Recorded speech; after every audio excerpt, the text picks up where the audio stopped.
Hi guys, welcome to Thursday and the beginning of October. Please follow along with Coach Eric on Zoom at 6:30 a.m. for today's workout. Also for the month of October, we are renaming it to Squattober. So we're going to be squatting every day, and if I've programmed cleans or snatches with the barbell, I want you to ideally squat clean or squat snatch those reps. So for today, what we're going to do is warm up 40 seconds on, 20-second transition. You're going to start with a row ski or bike if you're at the gym. If you're at home, you can jump rope or do penguin claps, or if you're sick of jump rope after yesterday's workout, you can do burpees instead. After that, we're going to go up downs. Up downs are just like the burpee, except the chest and thighs don't touch and there's no jump and clap at the top. So the idea is really to be quick about jumping your feet back and jumping them in so you can stand up quickly. After that, we're going to go with our dumbbell or kettlebell for American swings. On these guys, I want you to stay on one arm for half the time, and then halfway point you're going to switch arms. So what that's going to look like is you're going to grab your weight, you're going to hike between the legs, and then lock out overhead. So you're here, and you can kind of have a slight bend to the arm as you go up. I don't want you stopping at the shoulder though, so this is not a clean and jerk where you stop and then press out overhead. It's one fluid movement. At the halfway point, you'll switch to the other side and then still lock out. After that, we're going to put this together for our up-down double press movement. We're going to alternate sides. So I'm going to start with the weight just slightly over to the right-hand side. I'm going to jump back, jump forward, and then hike through my legs and snatch overhead. As I come down, I'm going to transfer over to that left side. So I'm just basically jumping back to a plank, jumping forward, and then snatching. Next we're going to do is go into some goblet squats. So if you've got your kettlebell or dumbbell, hold it vertically here. I want you to add in some tempo, so we're going to sit our butt down and back and just go down nice and slow, pushing those knees out, focusing on a nice tall chest. Hang out here for a little bit, and then slowly start to come up. Really focus on pushing the knees out on the way up, as well as on the way down. Next, we're going to go to our shoulder to overhead. Shoulder to overhead means you can strict press, you can push press, push jerk. I'll show you all three. Really just depends on the weight that you have at home. So for the shoulder to overhead, a strict press would be not using the legs, just using the arm. If I want to push press, I am going to have a slight dip and then drive up overhead. So think about 2 to 4 inches and then lock out. For our push jerk, we're just adding a jump under the weight and standing up with it. So the dumbbell always has to touch the shoulder or the kettlebell. Dip, drive under, stand. At the halfway point, you're going to switch arms. Okay.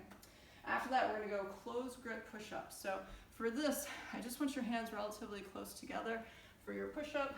So some people will make a diamond or like a heart shape. That's fine. And then what I'm going to do is just go down, touch the chest, and then come straight up. If I need to modify, you'll have a box, and just elevate your hands in the box.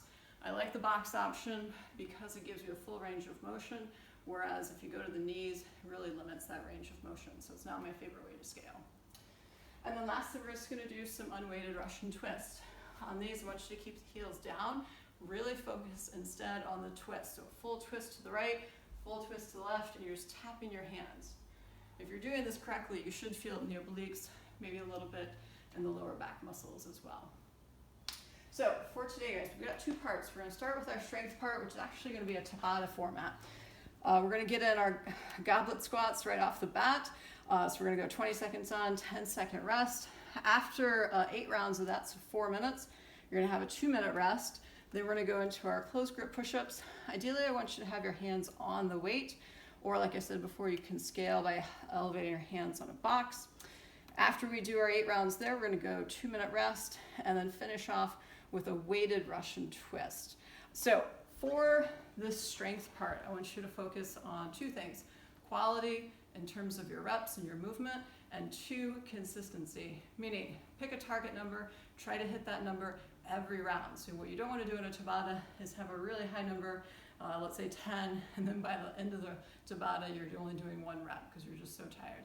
Try and space out your effort over all 8 rounds to make them consistent.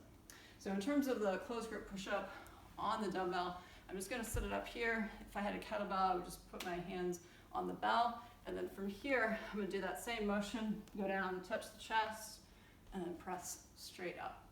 For the Russian twist, holding the weight, I like to interlock the fingers, hold the weight vertically. I'm going to twist all the way over, keep those heels down, and just make sure that you're twisting your entire torso to the right and left.